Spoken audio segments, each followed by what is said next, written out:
गौतम के जरिए आने वाला है एक सच, बहुत बड़ा सच, जिसका ऑडियंस को बहुत ही ज्यादा बेसब्री से इंतजार था। जी हाँ दोस्तों, तुलसी और मिहिर का मिलन दिखाया जाने वाला है, लेकिन ये इतना आसान नहीं होगा। जैसा कि आप सभी जानते हैं कि नोएना ने ये बात पूरी चार दीवारी के बीच में कही थी। शांति निकेतन के अंदर कोई और इंसान भी था वहां पर जिसने इस तरीके की बातों को रिकॉर्ड कर लिया था और अब वो नोएना को ब्लैकमेल कर रहा है। नोएना के हवाइयां उड़ चुकी हैं।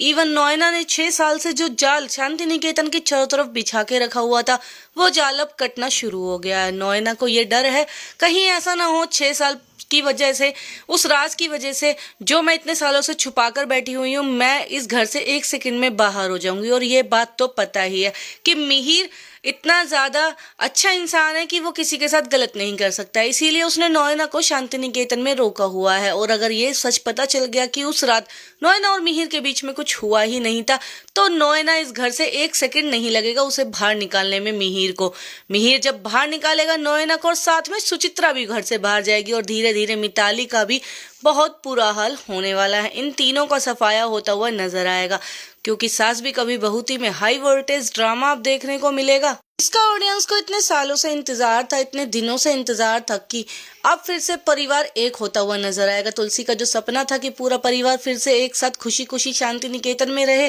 वो सपना भी पूरा होता हुआ दिखाई देने वाला है, क्योंकि उधर शोभा गौतम और दामिनी को साथ लाने वाली है, उधर अंगद और वृंदा को मिहिर माफ कर ही चुका है। जब तुलसी की एंट्री होगी तो उसके बच्चे भी उसके साथ शांति निकेतन में जाने वाले हैं।